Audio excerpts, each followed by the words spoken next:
अस्सलाम वालेकुम everyone, welcome back to purse of life. सुबह का नाश्ता करते करते ही दिमाग में पूरे दिन की to do list automatically start हो जाती है। घर के काम, क्लीनिंग, किचन, सेल्फ केयर, कौन सा काम पहले करना है, किस चीज़ को ऑर्गेनाइज करना है और किस मोमेंट में थोड़ा सा मी टाइम निकालना है, सब ऑटोमेटिकली माइंड में अपडेट होता रहता है। और आज का फर्स्ट टास्क है थोड़ी सी सेटिंग चेंज। मैंने फाइनली डिसाइड किया है कि ट्रेडमिल को फोल्ड करके साइड में रखने के बजाय प्रॉपरली ओपन और रेडी ही रहने दूं, बिकॉज ऑनेस्टली इंशाल्लाह अब वर्कआउट रूटीन को सीरियसली स्टार्ट करने का मूड बना लिया है। कभी नोटिस किया है कि रूटीन स्टार्ट करते वक्त छोटी सी रुकावट भी मोटिवेशन को स्लो कर देती है, बिल्कुल उसी कहावत की तरह डूबते को तिनके का सहारा। वैसे ही कभी एक छोटी सी डिफिकल्टी भी रूटीन को डिले कर देती है, इसीलिए मैंने सोचा why not make things easier for my self. अगर सेटअप रेडी ना हो, स्पेस क्लटर्ड हो या हर बार चीजें निकालनी पड़े तो दिल ऑटोमेटिकली पोस्टपोन कर देता है और फिर हम वही क्लासिक लाइन बोल देते हैं, कल से प्रॉपरली स्टार्ट करूंगी। इसीलिए मैंने सोचा why not make this space simple, calm and ready all the time, ताकि जब भी थोड़ी सी मोटिवेशन आए मैं बिना एक्सक्यूज के डायरेक्टली वर्कआउट स्टार्ट कर सकूं। और सबसे अच्छी बात यह है कि अब मुझे डेली ट्रेडमिल का स्क्रू ओपन और क्लोज करने की जरूरत नहीं पड़ेगी। कभी कभी ना स्मॉल चेंजेस भी रूटीन को बहुत ईजी बना देते हैं, because sometimes healthy routine start करने के लिए मोटिवेशन से ज्यादा इजी इन्वायरमेंट की जरूरत होती है।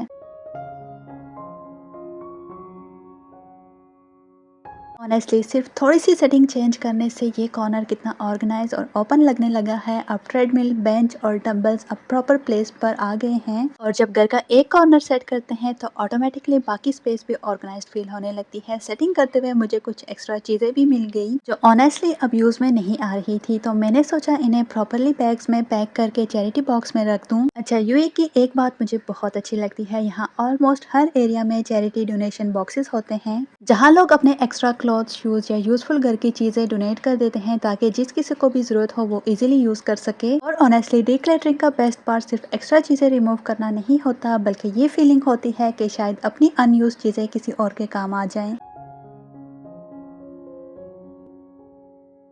अच्छा, लास्ट व्लॉग में मैं अपनी कुछ हैबिट शेयर कर रही थी तो वीडियो का एंड आ चुका था, लेकिन सोचा क्यों ना इस व्लॉग में कुछ ऐड कर दूं। अच्छा, एक हैबिट जो अक्सर हम नोटिस ही नहीं करते वो है अननेसेसरी पैकेजिंग को कलेक्ट करना, like boxes, rappers, shopping bags या रैंडम एम्प्टी कंटेनर्स। लाइक ये सब छोटी छोटी चीजें स्लोली स्पेस को फिल कर देती हैं, स्पेशली स्मॉल स्टूडियो रूम्स में। एक ऐसी बहुत सी आइटम बिना फील हुए कल्टर क्रिएट करना स्टार्ट कर देती हैं। इसीलिए मैं ट्राई करती हूँ जो चीजें एक्चुअली यूज नहीं होती उसे इमीडिएटली रिमूव कर दिया जाए। फॉर एग्जाम्पल, अगर बॉक्सेस का काम खत्म हो गया है या पैकेजिंग सिर्फ स्पेस ले रही है तो उसे स्टोर करने के बजाय डिस्कार्ड करना बेहतर होता है। आई थिंक क्लीन स्पेस का सीक्रेट सिर्फ क्लीनिंग नहीं होता, बल्कि अननेसेसरी आइटम्स को होल्ड ना करना भी होता है। अच्छा, एक और प्रैक्टिकल हैबिट जो मैं पर्सनली फॉलो करती हूँ वो है डिक्लटरिंग को क्लीनिंग के साथ कंबाइन करना। मैं यूजुअली अलग से एक्स्ट्रा चीजें निकालने का टाइम नहीं निकालती, बल्कि जब भी क्लीनिंग कर रही होती हूँ तो उसी वक्त स्मॉल डिक्लटरिंग भी हो जाती है, क्योंकि जब चीजें ऑलरेडी हाथ में होती हैं तो उनको ऑर्गेनाइज या सॉर्ट करना बहुत इजी लगता है। लाइक डस्टिंग करते वक्त किसी भी आइटम को मूव करना या फ्लोर क्लीन करते वक्त अननेसेसरी चीजों को साइड पे कर देना, लाइक ये सब कुछ नेचुरली हो जाता है। इस अप्रोच का बिगेस्ट बेनिफिट ये है कि आपको अलग से अननेसेसरी चीजों से छुटकारा पाने का प्लान नहीं बनाना पड़ता और इस तरीके से घर कंटिन्यूसली लाइट और मैनेजेबल फील होता रहता है। और जब ये चीजें टुगेदर हों तो ये पूरा प्रोसेस ज्यादा स्मूथ और लेस स्ट्रेसफुल लगता है।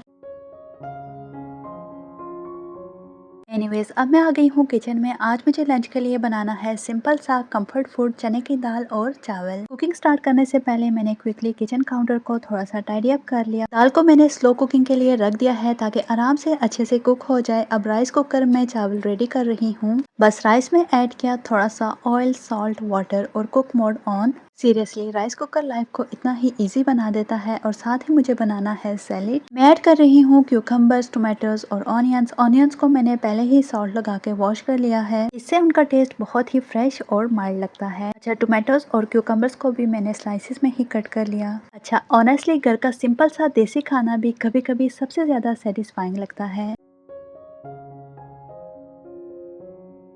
अच्छा, सैलेड के लिए मैंने 2 सेपरेट बाउल्स बनाए हैं। एक में मैंने टोमेटोज ऐड किए हैं और एक में सिर्फ ऑनियन और cucumbers, because my husband does not really like tomatoes in salad. अब बस सलाद रेडी है। बस इन्हें अब एयर टाइट कंटेनर्स में स्टोर करके फ्रिज में रख दूंगी ताकि लंच और डिनर टाइम पर डायरेक्टली यूज कर सकूं। And finally meet my little helper. जब मैं डिशेस वॉश कर रही थी तो ये भी अपने टाइनी हेल्पिंग मोड में आ गया। एंड सबसे फनीएस्ट और क्यूटेस्ट पार्ट ये था कि ये खड़ा डस्टबिन पे था। और ऑनेस्टली घर की ये छोटे छोटे मोमेंट्स ही रूटीन को एक्स्ट्रा स्पेशल बना देते हैं। अच्छा, एक हैबिट जो मैं मोस्टली फॉलो करती हूँ जब कुकिंग इजी और स्लो कुकिंग वाली हो तो साथ साथ मैं किचन में और भी वो काम कर लेती हूँ जो काफ़ी टाइम से डिले हो रहे होते हैं। जैसे फ्रिज की क्लीनिंग, काफ़ी दिनों से फ्रिज थोड़ा सा मेसी हो रहा था तो मैंने सोचा क्विक से नॉर्मल क्लीनिंग ही कर लेती हूँ। अच्छा, some time my focus on manageable not perfect. Honestly daily perfect home maintain करना रियलिस्टिक नहीं होता, खासतौर पर जब बच्चे या फिर रूटीन बिजी हो। मैंने ये स्लोली रियलाइज किया है कि गोल परफेक्शन नहीं होना चाहिए, बल्कि गोल ये होना चाहिए कि स्पेस मैनेजेबल और पीसफुल फील हो। जैसे कि फ्रिज छोटा है, फंक्शनल है, आप उसमें आराम से चीज़ें एडजस्ट कर रही हैं और चीज़ें कंट्रोल में भी लग रही होती हैं तो वही इनफ होता है। सेम लाइक अगर रूम फंक्शनल है, अगर आप उसमें रिलैक्स कर सकती हैं और चीज़ें कंट्रोल में भी लग रही होती हैं तो वो भी इनफ होता है। बिकॉज रियल लाइफ में घर कभी मुकम्मल तौर पर पिक्चर परफेक्ट नहीं होता, लेकिन अगर डेली स्मॉल हैबिट फॉलो कर ली जाए तो ओवरऑल माहौल बहुत ही ज़्यादा सॉफ्ट, क्लीन और इजी फील करता है। और ऑनेस्टली ये माइंडसेट चेंज होने के बाद कुछ भी प्रेशर नहीं लगता, बल्कि एक सिंपल लाइफस्टाइल फ्लो बन जाता है। बस इस तरह फ्रिज की क्विक 5 मिनट क्लीनिंग भी कंप्लीट हो गई है और ऑनेस्टली बिफोर एंड आफ्टर का डिफरेंस बिल्कुल क्लियर नजर आ रहा है। कभी कभी हम सोचते हैं क्लीनिंग के लिए बहुत ज्यादा टाइम चाहिए होता है, लेकिन रियलिटी में बिजी शेड्यूल के बीच निकले हुए जस्ट 5 मिनट्स ही बहुत ही बड़ा चेंज ले आते हैं। थोड़ी सी एफर्ट, थोड़ी सी कंसिस्टेंसी और स्पेस दोबारा फ्रेश और ऑर्गेनाइज्ड फील होने लगती है। सो इसी के साथ मैंने किचन को भी प्रॉपरली रीसेट कर दिया है, खाना भी ठंडा होने के बाद फ्रिज में रख दिया है, काउंटर भी वाइप कर दिया है और सारे बर्तन भी क्लियर हो चुके हैं। मुझे थकन के बावजूद दिन के एंड पर क्लीन किचन देखना बहुत ही पसंद है। पता नहीं क्यों, लेकिन एक क्लीन किचन पूरे घर को ज्यादा काम और सेटल फील करवाता है। और अब किचन कम्प्लीटली फ्री है, कोई पेंडिंग डिश नहीं, कोई एक्स्ट्रा क्लटर नहीं,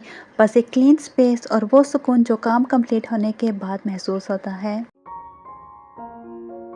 अब फाइनली आज का मेजर वर्क कंप्लीट हो चुका है, लेकिन घर के काम कभी भी ट्रूली एंड नहीं होते। हम एक स्टेज से दूसरी स्टेज में शिफ्ट हो जाती हैं और आज मेरे पास एक काफी टाइम से पेंडिंग छोटा सा काम था। बच्चों के ट्राउजर्स में इलास्टिक डालना। पहले मैं सोचती रहती थी कि बाद में कर लूंगी, लेकिन आज फाइनली थोड़ा सा टाइम निकाल कर मैंने सोचा why not finish it now. कभी कभी ना मुझे ये स्मॉल सेविंग और फिक्सिंग टास्क बहुत ही डिफिकल्ट लगते हैं, क्योंकि इसमें बहुत रश, बहुत प्रेशर होता है, बहुत सिंपल सा वर्क होता है लेकिन फोकस बहुत ज्यादा। और साथ साथ मैं अपना मी टाइम भी मैनेज करने की कोशिश कर रही होती हूँ। और इसी मी टाइम में बहुत ही ज्यादा डीप लाइफ रिफ्लेक्शन आता है। लाइक खुशी असल में वो चीज नहीं होती जो हम अक्सर ढूंढते फिरते हैं। शायद खुशी तो पहले से ही हमारे रोज के दिन के अंदर होती है, बस फर्क इतना होता है कि कभी हम उसे नोटिस कर लेते हैं और कभी हम नजरअंदाज कर देते हैं। अच्छा, मैं इस बात से काफी हद तक इत्फाक करती हूँ, सुकून या सुहाना असूल जिंदगी में खुद ब खुद हमारी तरफ नहीं आता। लाइफ कभी भी फुली सेट नहीं होती और ना ही कभी हर चीज परफेक्टली एलिगेंट होती है। ये बस चलती रहती है, कभी इजी, कभी मैसी, कभी थोड़ी सी हैवी भी। अच्छा, और इंटरेस्टिंग बात यह है कि सुकून उन कंप्लीट परफेक्ट डेज में नहीं होता, बल्कि उन नॉर्मल डेज में होता है जहां हम अपनी लाइफ को सिर्फ मैनेज कर रही होती हैं, कंट्रोल बिल्कुल भी नहीं कर रही होती। अच्छा, कभी कभी हम वेट कर रही होती हैं जब सब कुछ ठीक हो जाएगा तो तब हम भी खुश होंगी, लेकिन रियलिटी ये है कि लाइफ कभी भी फुली रेडी नहीं होती। वो हमेशा फ्लो में रहती है और हम उसी फ्लो के साथ एडजस्ट कर रही होती हैं। और जिस दिन हम इस फ्लो को एक्सेप्ट कर लेती हैं उसी दिन हम मेंटली लाइटर हो जाती हैं। मैंने ये भी ऑब्जर्व किया है कि सुहाना दिन वो नहीं होता जिसमें कोई इंटरप्शन ना हो, बल्कि वो होता है जिसमें हम इंटरप्शंस के बावजूद अपने दिन को हैंडल कर लेती हैं। असल ताकत कंट्रोल करना नहीं होता, असल ताकत अडॉप्ट करना होता है। और शायद असल खुशी भी यही होती है कि हम अपने नामुकम्मल रूटीन के साथ भी शुक्र, सुकून और मस्बत सोच को फील कर सकें। लाइफ को हैवी बनाने की जरूरत नहीं होती, बस उसे थोड़ा सा सॉफ्ट, थोड़ा सा जेंटल और थोड़ा सा मैनेजेबल बनाना सीखना होता है। एंड आई थिंक यही सुहाना असूल है जिंदगी का।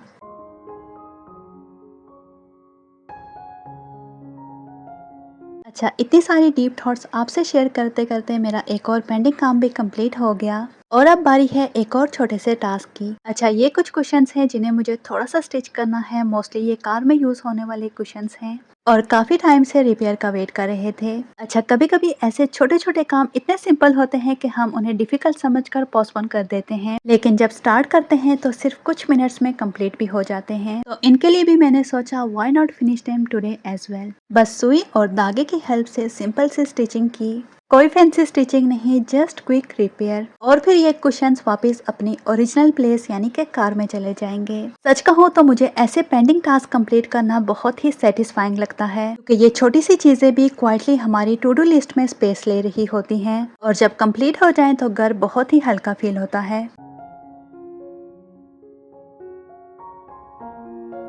और फाइनली मी टाइम अभी भी चल रहा है, लेकिन मी टाइम का मतलब जस्ट रेस्ट करना नहीं होता। कभी कभी वो होता है कि बच्चों के साथ थोड़ा सा कनेक्ट करना। सो रायान के स्कूल पेपर और प्रैक्टिस वर्क में हेल्प कर रही हूँ। उसके आंसर्स, उसकी राइटिंग सब देखते हुए यही रियलाइज होता है कि घर का ये फेस कितनी क्वाइटली चेंज हो जाता है। बच्चों के साथ ये छोटे छोटे स्टडी मोमेंट्स असल में यही वैल्यूएबल मेमोरीज बन जाती हैं। ऑनेस्टली जब दिन प्रोडक्टिव हो और थोड़ा काम भी, तो उसका एंड नेचुरली बहुत ही पीसफुल होता है। सो लेडीज, आई होप आपको मेरा ये सिंपल सा प्रोडक्टिव क्लीनिंग, होम मेकिंग और मॉर्निंग टू नाइट व्लॉग पसंद आया होगा। As a housewife and home maker मैं पर्सनली ये बिलीव करती हूँ कि लाइफ को इजी बनाने के लिए हमेशा बड़े चेंजेस की ज़रूरत नहीं होती। कभी कभी कुछ सिंपल हैबिट्स, थोड़ी सी प्लानिंग और रोज़ाना के छोटे छोटे एफर्ट्स ही घर को ज़्यादा ऑर्गेनाइज्ड, मैनेजेबल और पीसफुल बना देती हैं। और डिक्लटरिंग की भी सबसे अच्छी बात यही है कि ये सिर्फ घर का एक्स्ट्रा सामान कम नहीं करती, बल्कि माइंड को भी थोड़ा लाइट और रिलैक्स्ड फील करवाती है। और अब डिनर का टाइम हो रहा है। सिंपल सा फैमिली मील अपनों के साथ और दिन का सुकून भरा एंड। और अगर आपको ये व्लॉग पसंद आया है तो don't forget to like, subscribe और इस वीडियो को अपनी फैमिली और अदर होम मेकर्स के साथ भी ज़रूर शेयर करें। मिलते हैं नेक्स्ट व्लॉग में। टेक केयर एंड अल्लाह हाफिज़।